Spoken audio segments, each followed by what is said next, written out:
Olá, começa agora Verso Paulista. O programa é uma realização da Associação Paulista Viva, uma organização da sociedade civil de interesse público e sem fins lucrativos, que atua pela melhoria da qualidade de vida, preservação, segurança urbana e valorização da região da Avenida Paulista. Nosso assunto de hoje é o Fórum Pensar Paulista, um evento realizado pela Associação Paulista Viva, Rotary Clube Avenida Paulista e Ordem dos Advogados do Brasil, OAB São Paulo. O evento, que contou com o apoio do jornal O Estado de São Paulo, teve como objetivo falar sobre o futuro da Avenida Paulista. O ator, diretor e produtor Sérgio Mamberti disse que nós temos que pensar a Paulista a longo prazo e que a vocação da avenida é cultural. Acompanhe.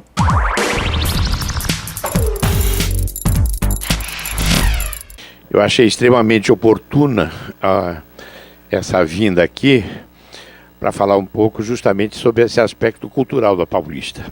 O patrimônio ambiental, evidentemente, é um conceito absolutamente cultural, porque é justamente o espaço de memória, o espaço de convivência, é o espaço de referência, de identidade, e certamente a Paulista é um espaço de identidade da cidade, tanto que todas as manifestações acabam concorrendo para cá. E hoje a gente vê uma saturação preocupante nesse sentido. Então, quando eu sou de Santos, quando eu vim aqui passar férias na casa do meu tio que morava ali no Cambuci, e a primeira coisa que a gente pedia: tio, vamos passear de carro na Paulista, porque o patrimônio arquitetônico era extraordinário, você podia passear de bonde, você podia andar na Paulista, e sempre você tinha uma visão da cidade de São Paulo extremamente confortante, porque era realmente, além de ser um espaço muito bonito, era um espaço onde você podia transitar calmamente, tranquilamente, e que tinha ali do Trianon, a gente tinha uma vista privilegiada, tinha o parque. Em suma, era um espaço que até hoje é um espaço que, felizmente, ele foi relativamente preservado, né? Se bem que ali no espaço do MASP, que foi uma das coisas que me chocou muito recentemente, é a questão dessa ocupação justamente pelos craqueiros, de uma certa vulgarização desse espaço de convivência que passou a ser abusiva, né? Justamente por falta de um projeto realmente que, vamos dizer, restitua esse ambiente de tranquilidade para a Paulista. Eu acho que quando eu vi, nos anos 50, praticamente do dia para a noite, a destruição do patrimônio arquitetônico que havia ali, foi uma das coisas que mais me chocou na época. Justamente esse uso abusivo, justamente, da especulação imobiliária, que foi destruindo até chegar a um ponto em que, quando foram os últimos as últimas casas, os últimos palacetes que foram tombados, de repente, do dia para a noite, como o caso da Mansão Matarazzo, que explodiram com dinamite para que não houvesse possibilidade de se recuperar. Então, a gente viu violências acontecerem ali com relação a esse patrimônio, com relação a esse espaço que é da população, de uma forma extraordinária. Certamente, ao mesmo tempo em que eu acho que, vamos dizer, é uma nova época, os prédios vieram, a gente teve que, vamos dizer, de uma certa maneira, conviver com essa transformação, que não era exatamente o que deveria ter acontecido, da maneira como aconteceu, mas que aconteceu. Então, a gente aos poucos vai tendo que fazer adaptações. Ali, eu me lembro que em um determinado momento que se pensou um novo espaço para a Avenida Paulista, começou inclusive essa parte aqui, que era ter uma parte, vamos dizer, mais embaixo, um pouco subterrânea, né? E ter um espaço de trânsito na Paulista num outro nível, aqui no nível que está, vamos dizer, tem 2 níveis para a Avenida Paulista. E isso chegou a começar a acontecer. De repente, de uma hora para outra, veio uma outra administração municipal, sepultou, enterrou aquilo, e eu sei que tem aí os subterrâneos da Paulista são até meio lendários, assim, tipo, o que tem aqui embaixo de coisa que foi construída, e que realmente eu acho que teria sido uma solução importante, no sentido de a gente ter um trânsito mais desafogador, até porque o metrô estava previsto um pouco, se não me engano, se não me falha a memória, para acontecer de uma outra maneira aqui embaixo, na Paulista. Já havia uma previsão do metrô.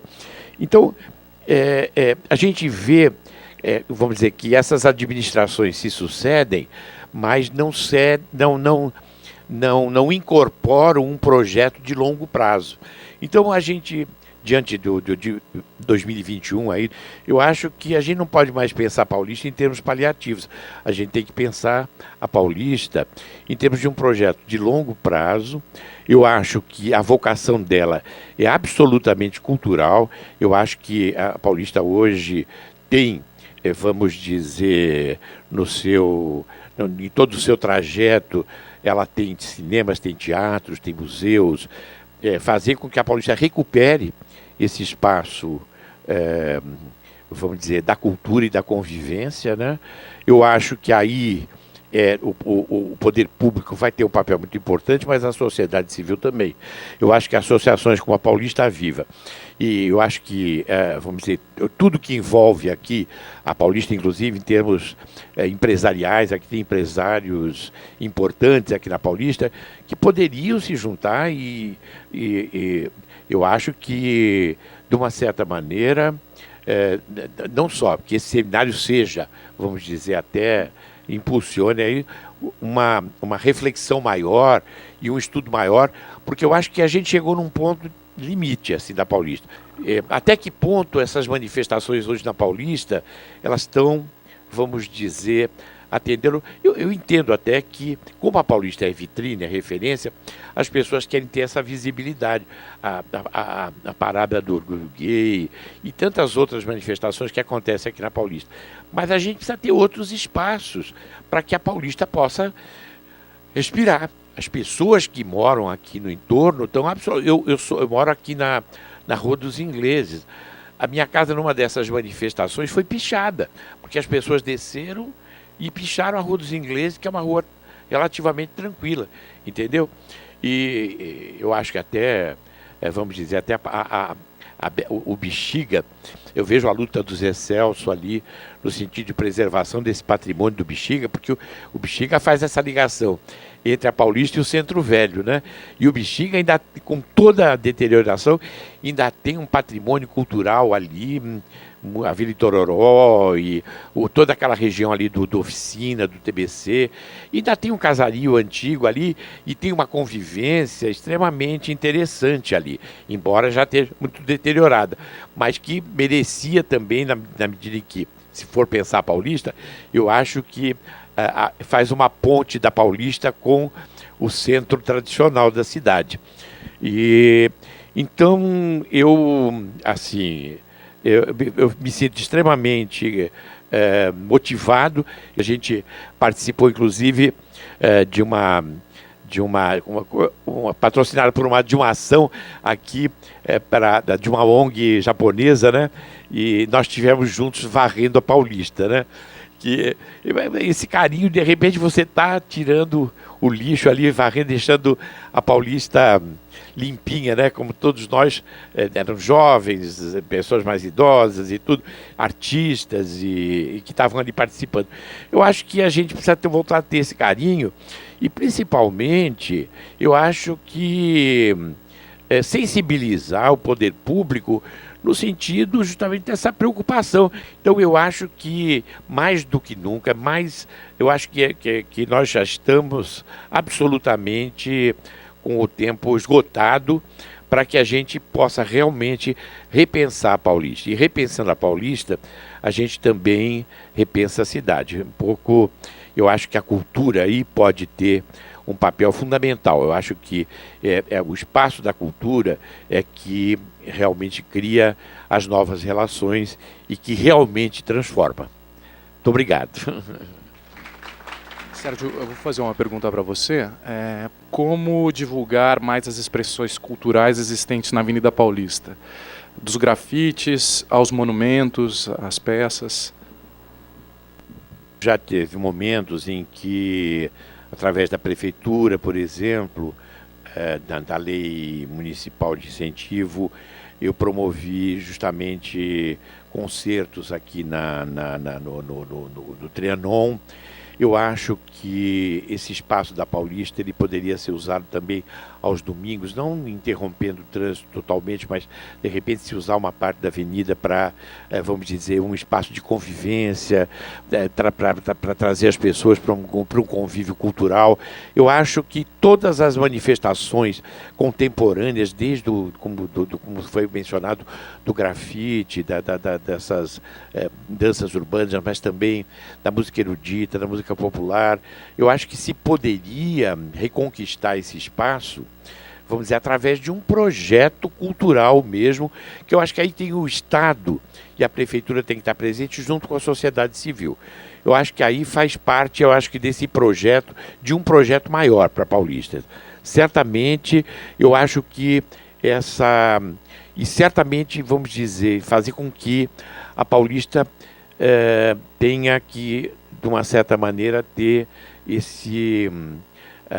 ela tenha que suportar, vamos dizer, esse acúmulo de funções que está sendo dada a ela. Que os espaços, de repente, dessas manifestações, outras que não as culturais, a gente pudesse encontrar um espaço, vamos dizer, que desafogasse um pouco a Paulista, né? A questão da segurança não pode ser vista também friamente. Em suma, eu acho que a gente conversando e a gente vamos tendo efetivamente por parte das autoridades uma atitude positiva, no sentido de se criar um projeto e de se discutir profundamente isso. Eu acho que a sociedade civil hoje está muito mobilizada, eu acho que a gente conseguiria resultados muito positivos. Olha, eu logo no início da minha fala, eu disse que quando eu vim aqui, quando eu era garoto, no final dos anos 40, começo dos anos 50, passar férias em São Paulo, a gente tinha a Paulista como referência, pela beleza, por ser o lugar mais alto, por ser um espaço que tinha história. Eu cheguei a participar ainda, vamos dizer, já não aqueles cursos que haviam nos anos 30, mas ainda tinha o curso com os carros, nós víamos e a gente brincava o carnaval aqui na Paulista, esse e tal. Então, ela passa a ter uma referência emocional, que eu acho que está muito ligado a esse conceito de ambiental urbano, né? É uma referência emocional da cidade. Então, quando você fala de São Paulo, imediatamente você vem, a primeira imagem que vem é a da Avenida Paulista. E eu acho que isso traduz, de uma certa maneira, esse sentimento de que a Paulista é uma vitrine. E não é meramente uma vitrine, vamos dizer, só para uma exposição meramente circunstancial, mas que está ligada à memória emotiva da gente. Eu me lembro que uma das histórias que contaram, que a dona Veridiana Prado, essa assim, do café, que ela... me contaram isso, eu não sei se é verdade, mas eu achei extremamente interessante e como realmente a Paulista já era uma referência. Comentaram que ela tinha alguma relação mais íntima com o cocheiro, entendeu? Do coche, da carruagem dela. Então, ela, para desmentir isso, ela então veio para a Avenida Paulista, que estava no começo, no início, né? Sentou-se ao lado do cocheiro e atravessou a Avenida Paulista com a carruagem para falar assim, olha, parem de ficar fazendo fofoca. Então são essas coisas que você veja como a Paulista já desde esse momento ela era uma referência para o paulista. Eu acho que é fundamental, mas eu acho que hoje fundamentalmente, como cultura e emoção, eu acho que a Paulista tem esse referencial cultural que eu acho que é a possibilidade real da gente dar, vamos dizer, esse novo passo no sentido de uma recuperação desse espaço, no sentido da convivência da cidade.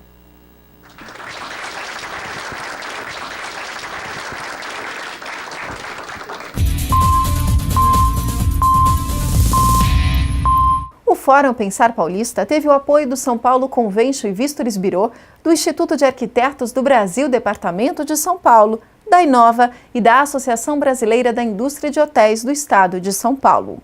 E a dimensão cultural da Avenida Paulista foi o tema da palestra do jornalista, repórter especial do Caderno 2 do jornal Estado de São Paulo, Antônio Gonçalves Filho. Veja.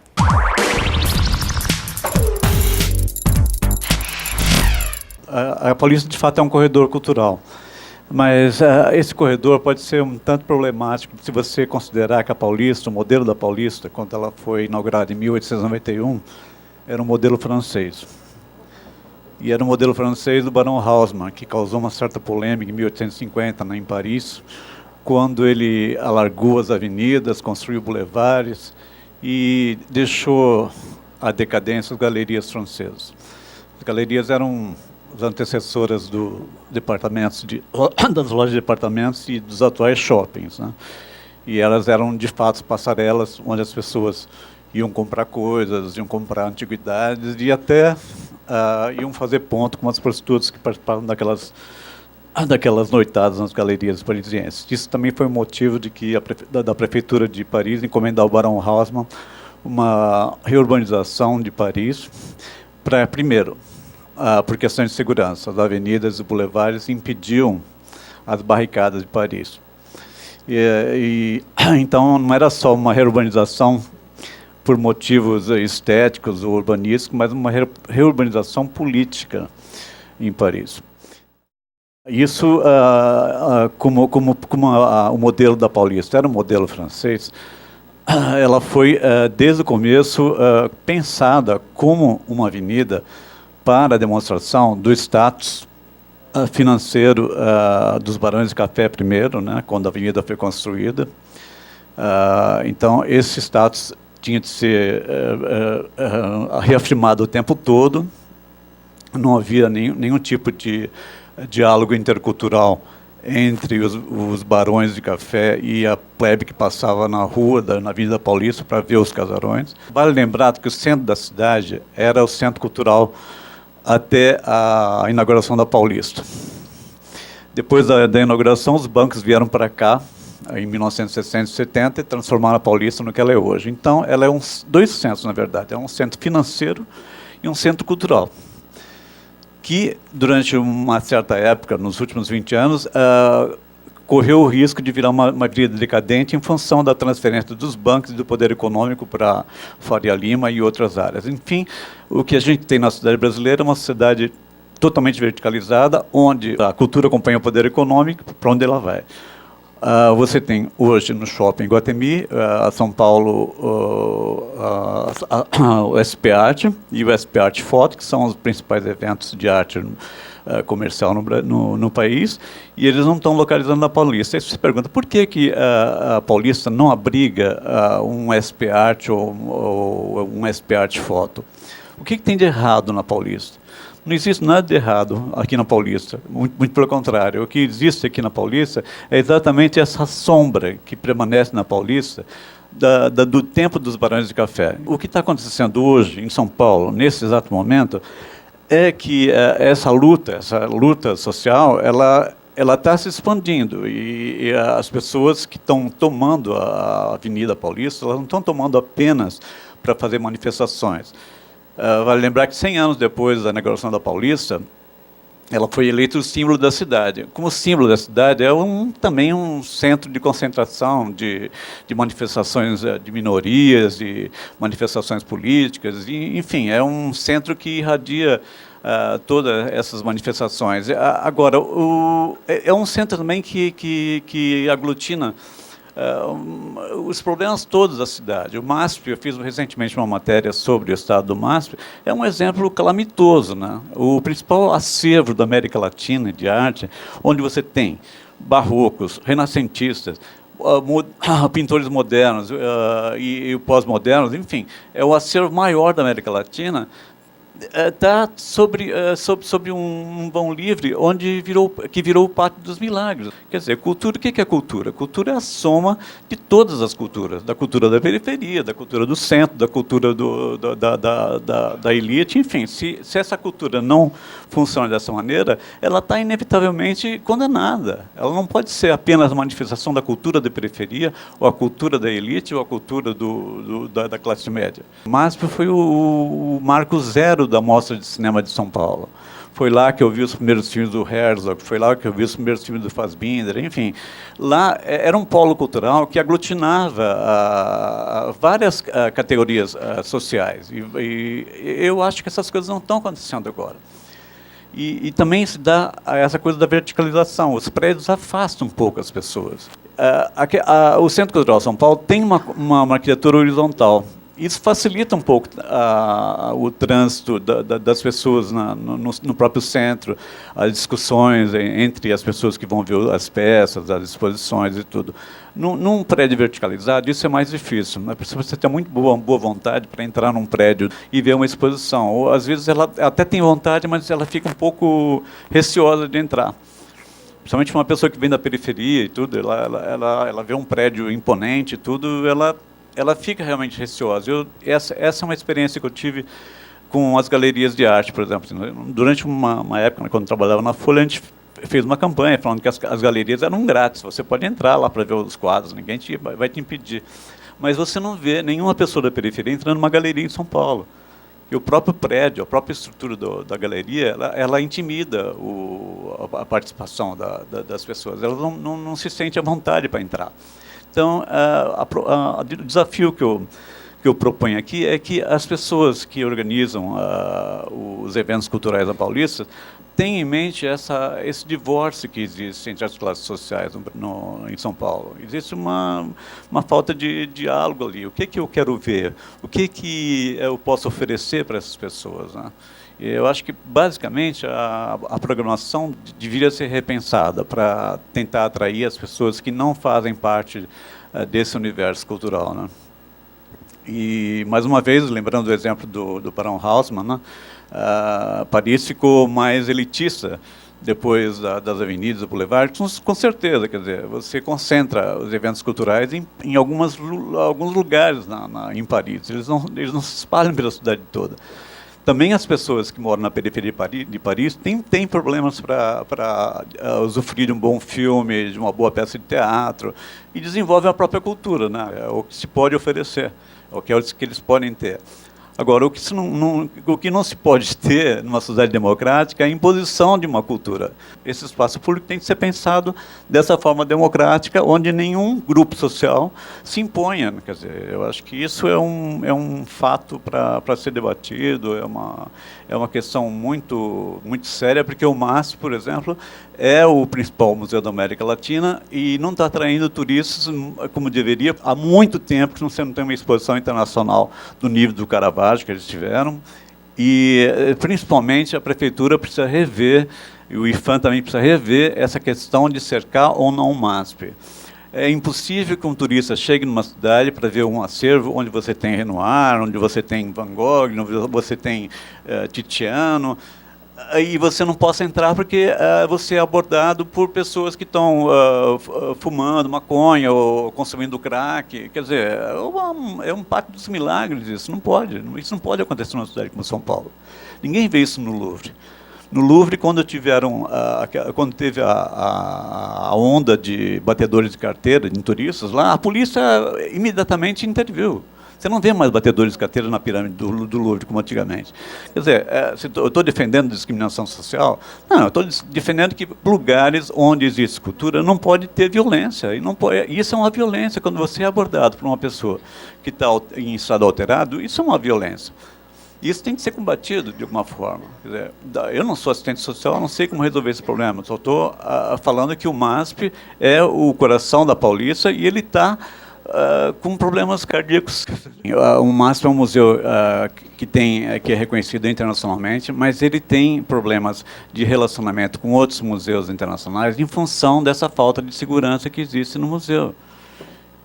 né, principalmente depois do roubo do Picasso e do Portinari, isso ficou muito patente, que os museus internacionais pensam 2 vezes antes de emprestar o acervo para o máximo. Se você tem essa situação no vão livre, você piora tremendamente essa situação do museu e quem perde com isso é a cultura nacional.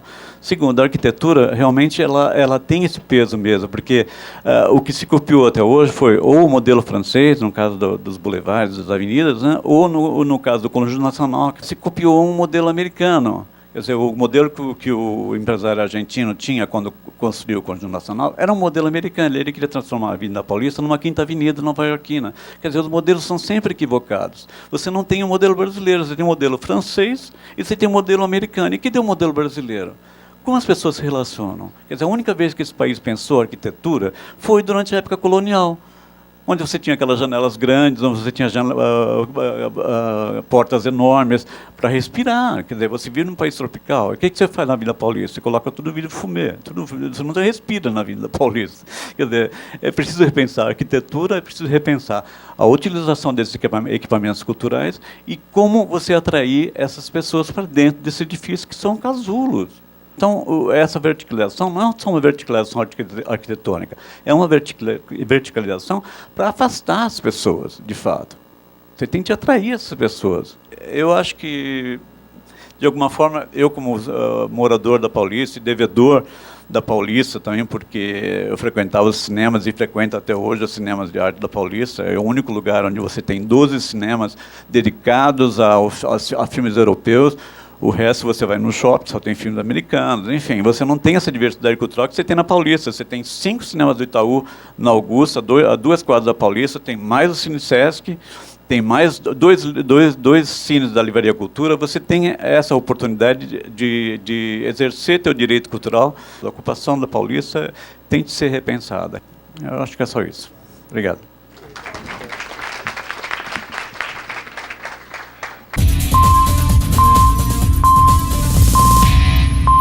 Acabamos de ver a palestra do jornalista Antônio Gonçalves Filho, que falou sobre a utilização dos espaços culturais da Avenida Paulista. Nosso programa está terminando e você pode mandar sugestões de pautas e indicar outros convidados. Escreva para a gente, versopaulista@associaçãopaulistaviva.org.br. O Verso Paulista fica por aqui. Obrigada pela sua companhia. Até o próximo programa.